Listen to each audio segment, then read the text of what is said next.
Hey guys, and welcome back. So today I'm going to be doing one of my most requested videos ever, and if I'm honest, I have kind of hesitated to do this video for a while. It is my handbag collection. As you guys may know, I have done my shoe collection as well, which went down really well. You guys, or in general, everybody kind of loved the video and loved seeing it. It got lots of views. But I was always a bit hesitant about my handbag collection because I'm not gonna lie, I'm a handbag junkie. So as a disclaimer before this video, and I hate having to do this because it's really boring, I'm not trying to show off. A lot of people have just asked for this, and I am very passionate about handbags myself. They are personally some of my favourite things.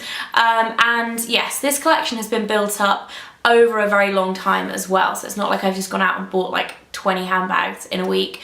I first kind of started buying nice handbags or carrying handbags at around age 15. So this collection has been built up over the last 10 years, and I'm going to show you guys my handbag collection. I'm going to split it into two parts. So this video is going to be my larger or day bags, and then the video that is going to be up on Friday is going to be evening bags or smaller kind of messenger bags, clutch bags, things like that. The fact that these bags have actually been bought over a period of like 10 years does mean that some of them are not really in fashion anymore, and if I'm honest, I really want to keep them because I think someday they'll be vintage. In terms of cheaper, more affordable brands, I generally tend to either give these to charity shops or friends, but if I do have designer items, I will keep them because I think one day they will either be worth a lot of money or I'll want to wear them again. So without further ado, my first bag, and this one actually has the most memories for me because this is the first designer bag I ever bought with my own money. I bought it with my first paycheck when I left school.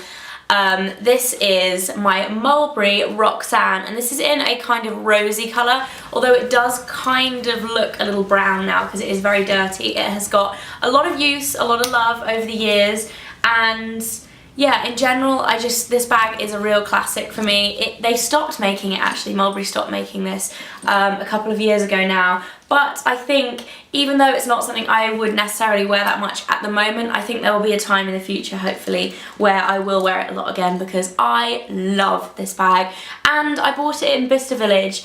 I got it for a really good price actually. I think it was £300 at the time, which does seem like a lot, but now Mulberry bags are generally all over £1,000 for the larger sizes, so I was really happy with that. It was half price at the time, but obviously now you would be hard stretched to find a Mulberry bag for £300 anywhere. So yes, this is my Roxanne, and what is funny is the first video I ever put up on YouTube was a what is in my bag with this bag. So if you want to take a trip down memory lane, I nearly fell off my chair then. If you want to take a trip down memory lane and see what I was like 4.5 years ago when I started making YouTube videos and when I was using that bag, then I'll put a link in the info bar below. I don't even know if I want to because it's quite embarrassing, but it is there, it's on YouTube still. It was like one of the first videos I ever filmed, so there you go. Moving on to, I'm just picking these up because they are all in a pile. And on a side note, in the next video I'm actually going to do a storage video, so show you how I store all my handbags as well. So if you want to see that, make sure you come back on Friday for the next video. This one is one of my most recent purchases. This is from Rag & Bone. It's actually not stuffed, so it's looking a little flat at the moment, but this, I'm not actually sure what the style is called, but it's their signature style anyway. Rag & Bone do these in all different colours. I bought this in the summer, it was on sale, and I love it. I haven't used it since the end of summer. I think it is a very summery bag, but once the weather starts getting a bit warmer and I want to start wearing bright colours a bit more, this is definitely going to come out again. It has the long strap. This is quite a kiddie bag. I love it, but it is quite, I don't know, it's just fun and young, and Rag & Bone is one of my favourite brands as well. I love them. So that is my blue bag. The next bag I have to show you guys is from Prada, and this was actually a gift for my birthday. It would be nearly 6 years ago now, from Mike, and it looks like this. It is a kind of bowling style bag with short handles. It has a lot of metal hardware, and it's also actually ombre effect. This bag was kind of before its time with the ombre stuff, I think. Before ombre hair anyway. It has an ombre bag. It goes from like a taupey colour to a darker kind of brown grey. As you can see, all the zips go all the way around. It has this really heavy metal hardware all over it. I love this bag, and I still do use this quite a lot as well.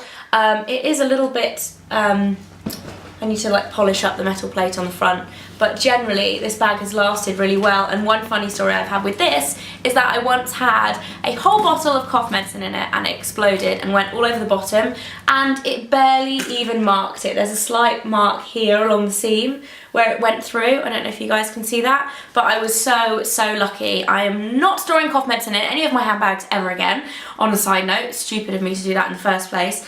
But yeah, that was very unlucky. So that is my Prada bag and I love it. This actually came, I chose this bag, it was a present from Mike, but I picked it. It was in Selfridges sale 2008 and yes, it was a bargain. I think it was like 60–70% off, something like that. Love that bag a lot. Next up is another oldie, but again a classic and one that I still use a lot. This is my Miu Miu bow bag, and this was actually a gift, a very generous gift from Mike's parents for my 21st birthday.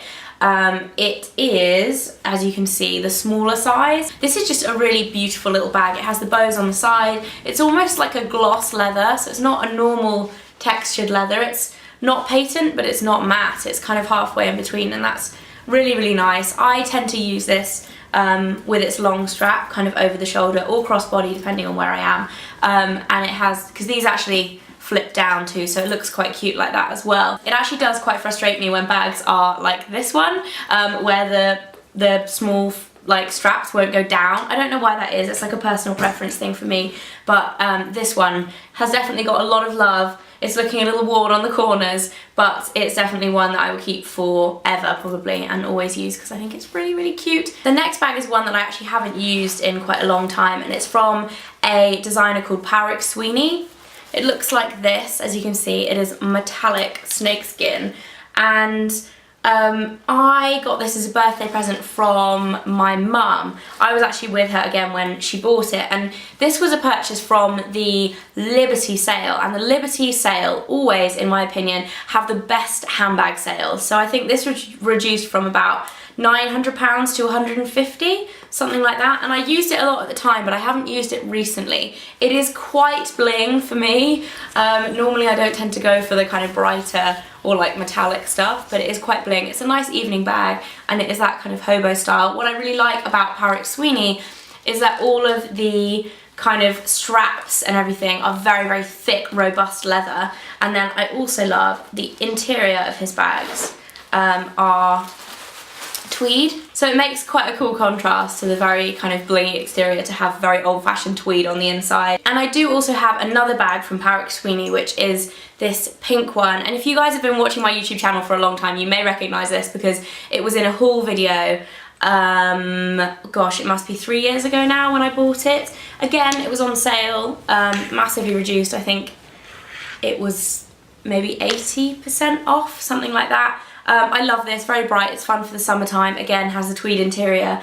It looks a little sad when it's empty, but it looks nice when it's got stuff in it. It's a little kind of deflated looking when it's empty, but that is my pink Patrick Sweeney bag. The next bag was another gift from Mike when we went to Florence. Again, it must have been 5 years ago now, 4 years ago, and this is from Balenciaga, and it isn't one of the classic Balenciagas because they were a lot more money. It is this one. Looks a little something like this. It's a very unusual bag actually because it has these plastic and metal chains on the straps, which I think is looking a little dated now, but I love it. And you know what is really nice about this bag is the leather is so nice. It has this flap at the front that you can keep things in there, and then it has a zip in the top as well. So it's quite a functional bag. It also has a pocket at the back too, so it's quite a functional bag. As with Balenciagas, it has the mirror in the back too, which is quite cool and useful. This is a really beautiful soft leather, and I like the detail on the front as well. I really like this clasp, and I just thought it was quite different. I used this a lot when I got it. I think I had either just left uni or I was about to leave uni when Mike bought this for me, and yeah, I really like it. And that is my little Balenciaga. Moving on to something a bit more recent, and another one that you guys might recognise. This is my Chanel Executive Tote, which has a little something there, there we go. Now this was actually a purchase 2 years ago, last December, and in my opinion this is a very, very classic bag. I love this. It is quite executive, as the name would suggest, but it's great because you can fit A4 documents in it, you can fit your laptop in it, and it is very, very sturdy. I'm not going to go into too much detail about the interior of this bag because I have done a what's in my handbag with it, but as you can see from here, I mean, it has a lot of pockets. It has 2 exterior ones, then it has one on either side of the inside, and then it has a pull-out pouch as well. So it's very, very good for keeping organised, and if you want to see the full kind of inside of that and how I generally organise it, although it isn't up to date with what I keep in my bag, then I will link the video below as well. The next bag is definitely one of my all-time favourites, and it is from a British designer called Anya Hindmarch. Now, this video is not going to do this justice because it has been stored flat, but this is what it looks like. It is black leather, and it's beautiful, soft black leather, and it has these gold studs all over it. I absolutely adore this bag, and I believe when I bought it, I did get it in Vista Village, so it was discounted. I believe it was £150, which if any of you have seen Anya Hindmarch bags before, will know that is an absolute bargain. This probably full price now would be, I don't know, £800, something like that. So 150 is a really, really good price. I love the gold hardware. I think it's really classic. The shape is very useful. The only problem with this bag, it's so big that generally I overfill it and it ends up like hurting your shoulder. But in my opinion, this is a real classic, and I think I got it for a really good price. The quality of the leather is really, really exceptional, even when it comes to other designer bags. I've used this bag so much, and I've put a heck of a ton of heavy stuff in it, and it is still looking absolutely gorgeous. The leather is showing very, very minimal signs of wear.